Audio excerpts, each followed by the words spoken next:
ba ang nangyaring sampalan? So, punto na natin, ito ay galing sa mga bruskong-brusko nating taga-gwardiya ng mga bangag.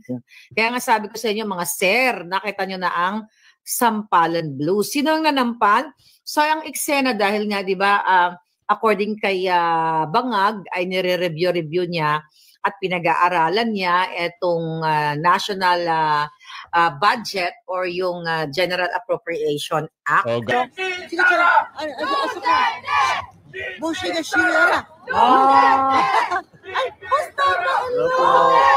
Nagko-question, maging ang ating mga Philippine Military Academy Juniors ay nadadamay na rin dahil nakikita na nga ng taong bayan na bakit nagsisimula pa sa mga Armed Forces of the Philippines na nakakakitaan na ng tila wala ng kredibilidad at integridad.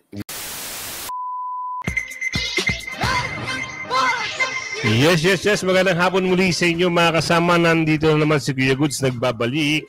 At syempre kung hindi ka pa nakasubscribe sa ating channel, pa-subscribe na lang po at hit mo na rin yung bell para updated ka sa ating mga video. May nagsampalan? Ha? Akalain nyo, mayroong mga lumalabas ho ng balita. Parang nagkakaroon na sampalan daw sa Malacanang. Oo, sino-sino kaya ang mga nagsampalan doon? Meron kaya mababanggit na pangalan dito? Anak ng tipaklong. Pero bago tayo pumunta doon sa sampalan ng mga kasama, meron dito hindi lang po mga retired generals at mga active generals at mga officers, pati din po yung mga PMA-er, ibang klase ang balita ito. PMA nag-aklas kahit Pasko? Nako po, ito na. Nakipag-meeting sa PMA. Pasko, Duterte nakipag-meeting sa PMA. Ito yung title mga kasama. Kaya sabi ko nga sa inyo, lagi kayo nga antabay sa mga daily vlog natin para nakakakuha kayo ng mga informasyon. Etong video na ito ay papakita ko sa inyo maya-maya. Pero siyempre, bago natin simulan natin talakayan at reaksyon, isang like, isang share, all good sa po tayo dyan. Kaya i-like yung video at i-share. Sampalan na! Bakit hindi na sila nagkakaintindihan? Mamaya, sa dulo ng ating video, ipapasok natin yun. Kung sino yung babanggitin doon, sila na rin, problema na nila yun. Kasi, nakakabalita na yung mga kababayan natin. At bukod doon, sa Japan meron ng stand-up protest sa Shibuya, suporta kay BP Sara. Yan. Ito mamaya. Hay nako, nagsimula na po mga lampag ang taga-Japan. Ito yung mga solid supporter ni BP Sara. Meron sila mga boses, at doon naman sinuportahan sila ng kapulisan. Isipin nyo, mga kapulisan ang sumuporta dito sa mga Pilipino na nagkakaroon ng isang magandang march, no? Ibig sabihin, dito sa atin, ang pulis, ibang klase. Pero doon, tutulungan ka pa ng pulis sa Japan. Hindi sa video, ayos sa video. Kaya ito na, ipasok na natin yung usapin para kay Chikadora. Chikadora, pwede mo bang ikwento sa amin kung ano-ano yung mga bagay-bagay na dapat mong kwento at malaman ng ating kababayan. Ito na, pasok. Nagkaroon ng Christmas party ang Philippine Military Academy na kung saan naimbitahan ang dating Pangulong Duterte. Yan. Dito ay napag-usapan na ang integridad ng mga AFP ngayon ay nagko-question. Maging ang ating mga Philippine Military Academy Juniors ay nadadamay na rin dahil nakikita na nga ng taong bayan na bakit nagsisimula pa sa mga Armed Forces of the Philippines na nakakakitaan na ng tila wala ng kredibilidad at integridad. Kaya ang mga PMA juniors ay nagbigay na ng kanilang saloobin. Yes sir, tell them. Where art thy bugo-bugo? As a PMA cadet and junior officer, I have always looked up to my upperclassmen. I idolized many of them, those who embodied the values of courage, integrity, and loyalty, the very core of the Philippine Military Academy. I aspired and continue to aspire to be like them, steadfast, principled, and worthy of the revered institution we represent. The PMA motto is not just a set of words, it's a way of life meant to guide our thoughts and actions. We were molded to stand firm in the face of wrongdoing. Stories of PMAers standing their ground even when it meant opposing powerful forces filled me with pride. I still recall the words, "Dadaan muna kayo sa bangkay ko bago ko hayaan gawin ang ilegal na mga plano ninyo." Lala. But today, the integrity of the armed forces of the Philippines is being questioned once again, with 90% of the AFP's top leadership held by PMA alumni. Every criticism of the institution is a reflection on us as a community. These troubling times compel us to ask, where did we go wrong?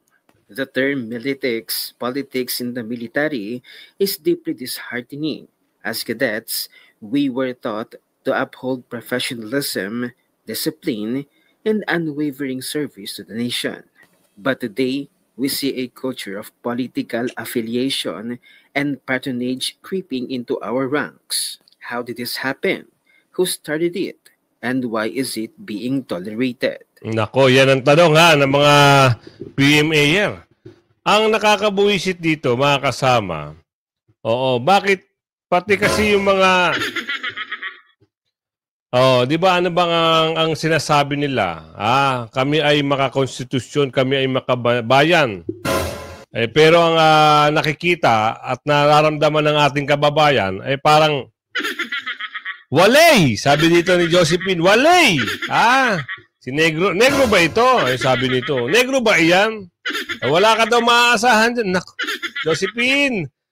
Totoo naman, sa totoo. Sabi nga ni Josephine dito tayo magpunta. Grabe ho. Talaga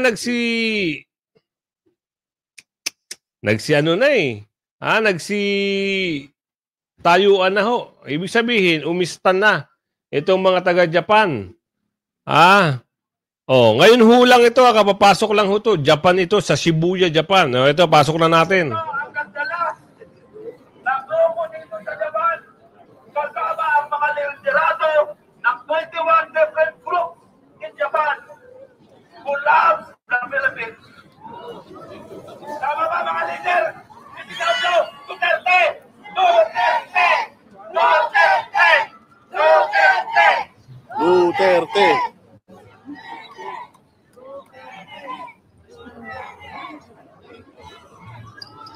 Ang sabi rito, protect BP Sara. So nagkaroon sila ng isang parang peaceful rally o nagmarcha ito Parang nakita natin kanina sa live, parang meron silang inikot. Pero yung mga pulis lang po ay parang sinusuportahan sila. Hindi naman ho sila tinataboy. Gaya ng mga ginagawa.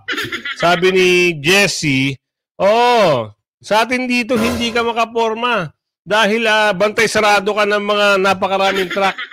Yun ang nakikita ng ating mga kababayan. Sa totoo lang mga kasama, ganun ho nakikita natin.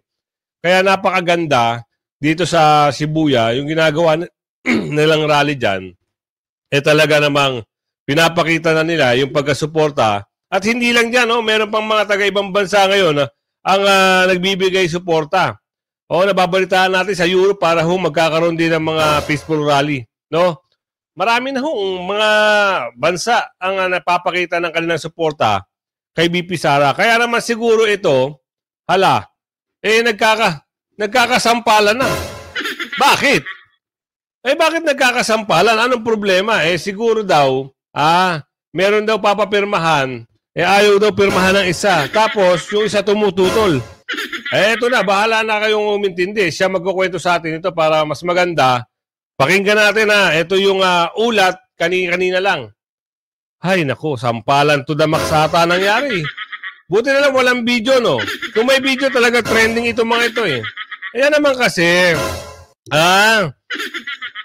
Sobra-sobra na nga kasi naman. Ika nga. Huwag masyadong matakaw. Easy ka dyan, boy! Ay!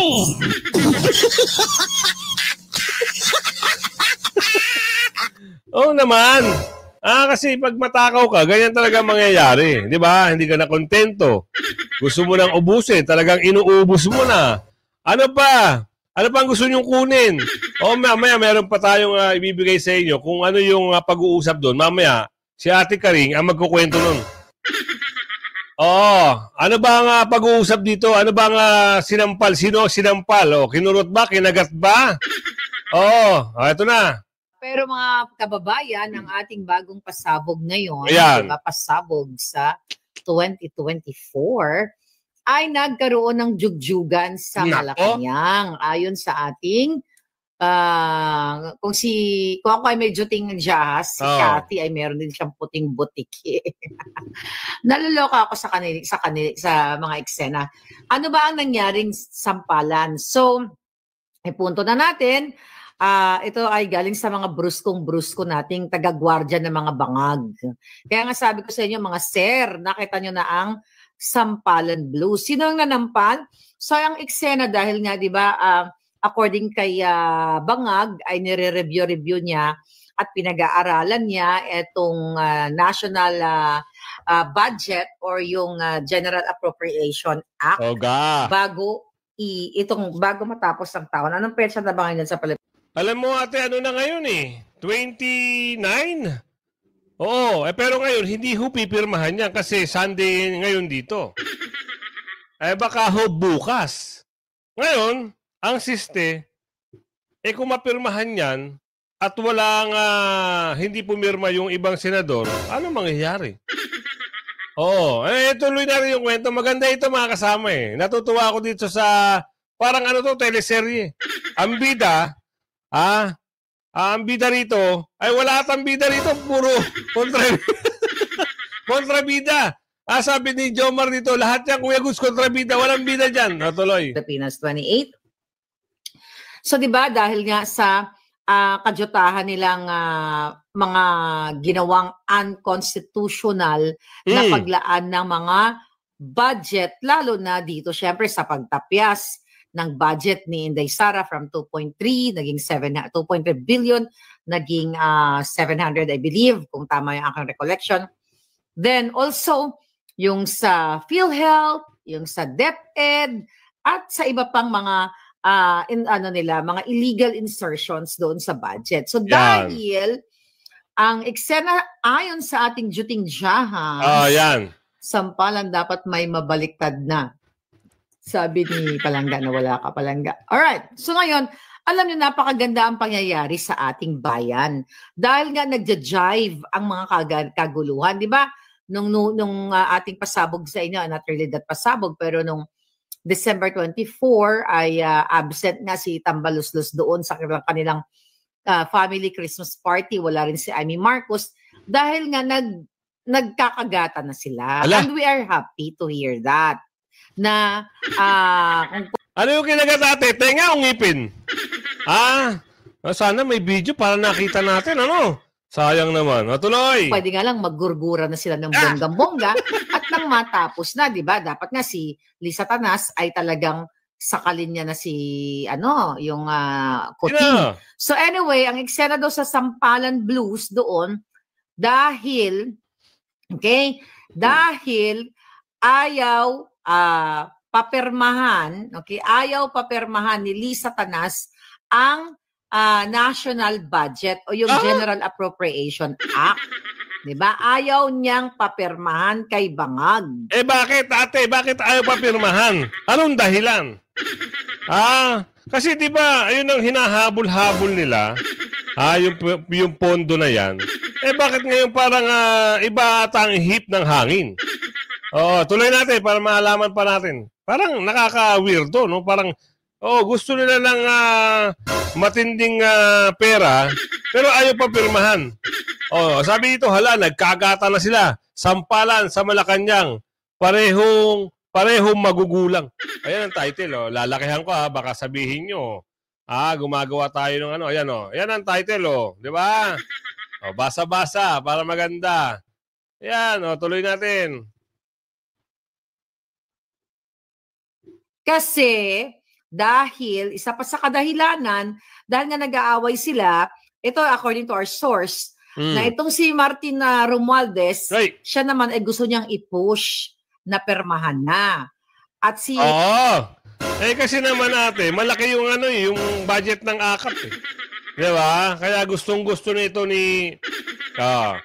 nasasabi dyan, sino yung bakulaw dyan? Gustong-gusto niya. Kasi ito na yung simula eh.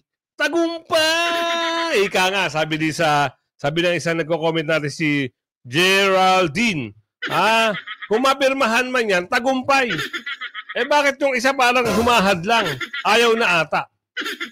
Ay, niliwanagin natin yung video. Tuloy natin. Si Amy Marcos ay nandoon sa Malacanang. Hoy, anong ginagawa? So according sa ating source, ay ginampal si Satanas. I don't know how reliable yung ating source na nagsampalan. Ang sabi ko nga, bakit hindi pa nagtuluyan ang mga Oo nga. di ba? So yun, dahil sa ang gusto ni Lisa Tanas, dahil nga si Lisa Tanas ang may gusto ng budget, ang may desisyon at siya naman ang presidente. Si Bangag, nakatulala lang, baka nga during that meeting nila sa Malacanang, sumisingot lang ng pulburon. At itong nag-aaway, si Martin Romualdez, si Lisa Tanas at si Amy Marcos. So gusto pong i-veto, ni Lisa Tanas ang budget dahil hindi sila nga nagkakasundo. So ngayon, dahil sa nag-aaway sila sa budget na ito at ang gusto naman ni Amy Marcos ay tapusin na, may mga suggestion siya na ito dapat ang gawin, ito dapat sa line 1, line 2, line 3, line 4, line 5 ng budget ng bayan o ng Pilipinas, ay hindi sila nagkakasundo. Kaya ayon sa ating Juting Jahas, allegedly ay ginampal si Lisa Tanas. Kaya sabi ko, ano ang ginawa after? Diba? Hindi rin ba siya nanampal? Actually, sabi ko nga, ganito kasi pagbangag ang administrasyon. The fact, mga kababayan, kung nagsampalan sila, kung ito ang ating Juting Jahas na bruskong-brusko, ay na-witness, siningan ko nga ng video. Sabi ko, baka naman pwede mag-send ng video. Alright?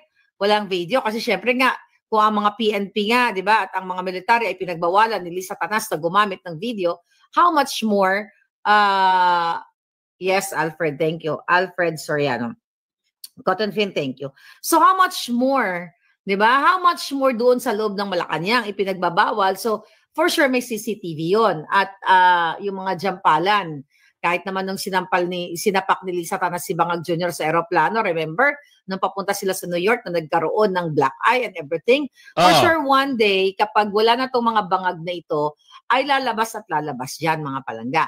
So ngayon, gustong i-veto yung National Appropriations Act ni Lisa Tanas at ibalik nga ito sa Congress na ito dahil hindi niya gusto yung ginagawa ni Romualdez na mga insertions. Yan. Budget insertion and program funds at kung ano-ano pang mga gustong pangamkam na ginagawa ni Tambaloslos. Tandaan ninyo yung mga, nakikita niyo mga pictures nila na ni Lisa Tanas at ni Tambaloslos, iyan ay mga palabas lamang. Pero ang totoo, nagkakagatan na mga buwaka ng ina sa anong kadahilanan? Dahil sa paramihan sila ng nakaw. Naku? Paramihan sila ng gustong budgetan na ahensya ng gobyerno para what? Para sa kanilang vested interest. Naku. Para sa kanilang personal, mga kababayan. So kung ano yung mga probisyon, na gustong isingit ni Romualdez o inilagay na at ang gustong baguhin ni Lisa Tanas, hindi sila nagkakasundo. So, based dun sa information na nakuha natin, talagang si Marcos Jr., tama si Inday Sara, na hindi talaga siya marunong maging presidente. Naku. At wala po siyang decision making. Dahil yung yung tatlong, si Amy, si Mangga, at si Tambaloslos, sila ay nag-aaway sa pera ninyo. Ayan. Pera ng Pilipino. Pwedeng mangyari yan, mga kasama. Pwede ho mangyari yan. Kasi, alam nyo naman ang pera, yan ang punot dulo. Lahat ng mga, magiging ano ka dyan. Yung maganda mong ugali, magiging pangit ka dyan. Pag pumasok na sa yung espiritu ng pera. Sa nakikita ho natin, ayon sa video, pwedeng mangyari ho, baka nagsampalan nga ho yung dalawa. Oo, dahil nga, siyempre, patungkol sa pera. Sabi rito ni Roderick, patungkol yan, Kuya Goods. Lagi mong isipin, patungkol yan. Ano man ang ginagawa nila ngayon, baka sa susunod, hindi lang sampalan. Baka magkagatan at magtanggalan na ng ngipin niya. Oo. At sa bandang huli daw, sabi ni Roderick, magsisihan na lang sila. Bakit? Siyempre, buko na marami na ho ang bumubuko sa kanila. Gaya ng sinasabi natin dito sa Shibuya, Japan, di ba? May mga protesta Ibabalik uli ko kaya kung ano yung mga pag-uusap dito sa Shibuya, Japan. Di ba may mga protesta na ho nangyayari? Ano ba ang stand nila dyan? Siyempre, protektahan si BP Sara sa pagtangkang pag-impeach. Kaya siguro, sabi ni Merly dito, kaya siguro nag-aaway-aaway na. Baka ito na daw yung last. Hoy, Merly! Sabi ko naman, Merly. Anong last na sasabi mo dyan? Kasi nga, baka daw yung repeat the history. Kaya binibilisan yung pagpirma. Ganun ba? Yung isa, sabi doon, yung isa, bakit maliit yung para sa akin? Ang alin ba yun? Maliit. Si Merly talaga, grabe. Pasok na uli natin kung ano yung pag-uusap dito. Ako, 65 years.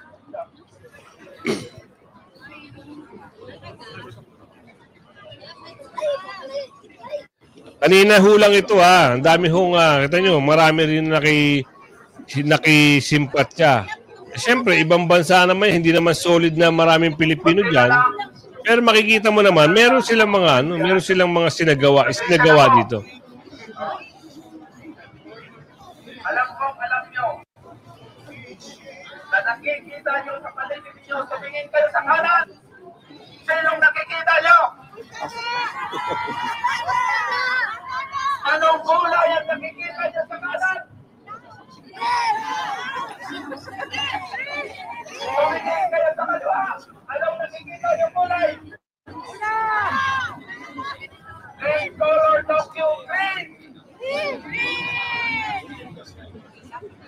Ito ang kulay ng ating Vice Presidente. Green, syempre green. Ang ating Nawala yung bandila ko. noong 2022. Alam niyo ba, na 150 lang tayo noon. Yan. Nag-rehistro natin. Alam niyo ba, na nung nagre-rehistro tayo ngayon, last week, 150 din sana pinarehistro natin. At ang sabi sa atin ng pulis, kayo ang grupong Pilipino na nag-rehistro noong 2022 ng 150. Alam niyo ba kung ilang kayo? Ilan? 700! Inabot tayo ng 750! Wow! Tayo! Kaya, itong ginagawa natin, patalastas pa lang ito para sa darating na taong 2025. Bakit? Hawak na naman natin uli ang baraha. Hawak natin, may hawak tayong baraha. Ang ating Presidente, BP Sara. Bushida Shira. Ay, basta ba?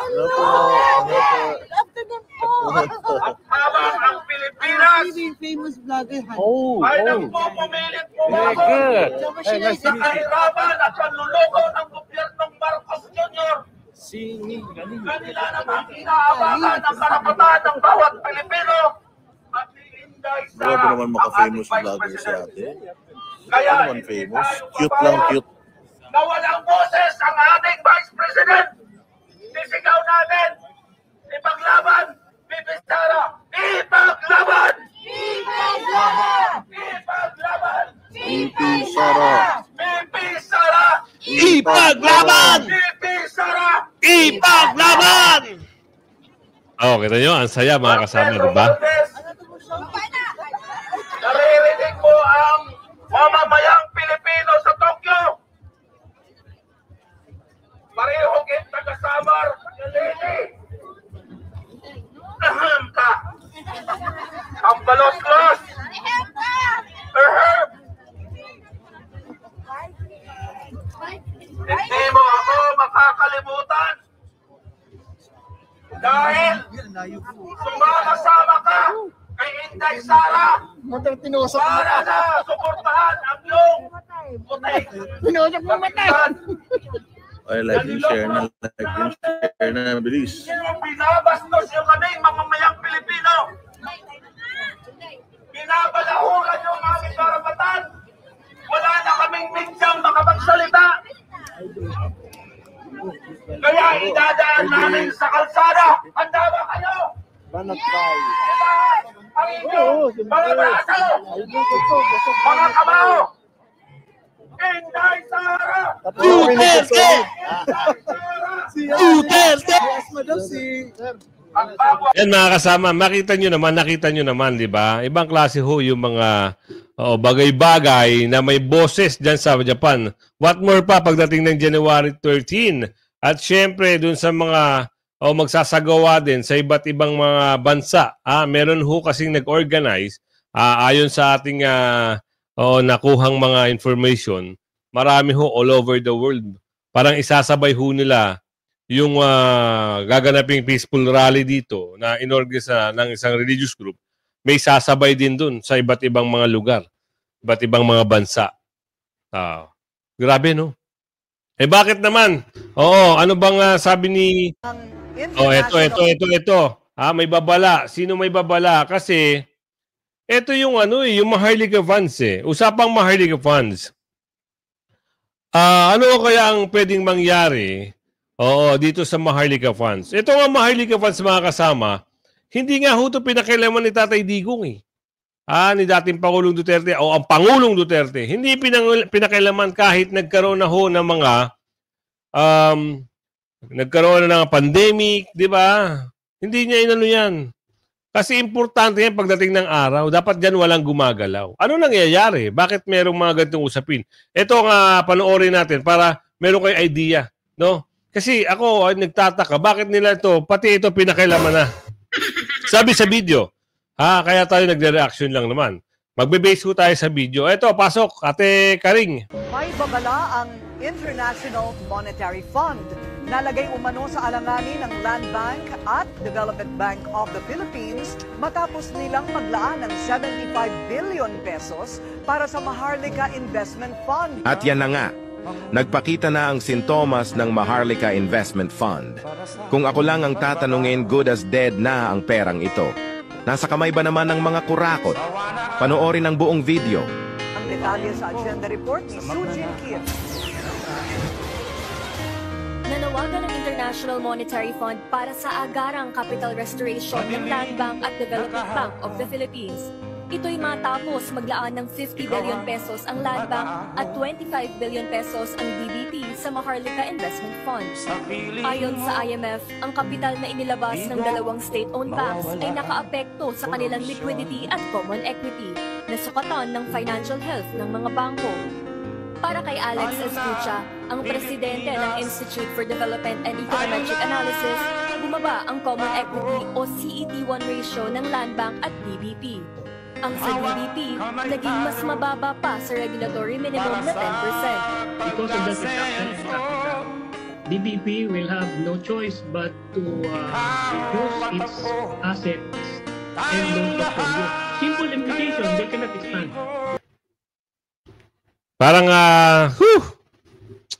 hindi na natin natapos, naputol eh. Kaya mas maganda, makinig-kinig lang tayo sa mga balita na napapanood natin sa YouTube platform. Gaya ng SMNI, Net25. Ano mangyayari dyan? Kung halimbawa mapakilaman at siyempre dun sa mga nag-invest. Parang ang lumalabas nito mga kasama, parang talagang Hay nako, ubus sa ubus, wala sa wala. Wala na talaga. Kaya makikita yung samut-saring mga boses na po talaga ang mararamdaman natin. Ayan, sabi sa inyo mga kasama, pipiliin nyo kung sino yung boboto nyo. Kaya ito na yung mga line-up pagdating ng midterm election 2025. Papakita ko na sa inyo kung ano yung line-up para matandaan nyo. Ilistan nyo na ha. Ilistan nyo na po. Lalakihan ko na. Ayan na. Senator 2025. Lakihan na natin para maganda-ganda. Si Senador Marcoleta. Apollo Kibuloy. Si Senador Bato. Senador Bongo. Vic Rodriguez. Jimmy Bondok. Willie Ong. Si Hinlo JB. Lambino Raul. Puro mga abogado to. Philip Salvador. At si Chavit Singson. At saka si Richard Mata. Ayan ha. May kulang pa ba? Parang wala na siguro, no? Oo, yan lang ho ang iboto nyo. Wala nang iba. Party list. Duterte party list. Pag may nakita kayong Duterte party list, yun. Panaw. At sagip ni Senador Marcoleta. Yan lang. Wala na kayo. Tsaperahin nyo na yung mga bayan-bayan. Wala kayong mapapala dyan sa mga bayan-bayan. Kaya sabi ko sa inyo, huwag kayo pahuli sa mga balita, issue at reaksyon ng bayan. Hanggang sa muli ha. Bye-bye!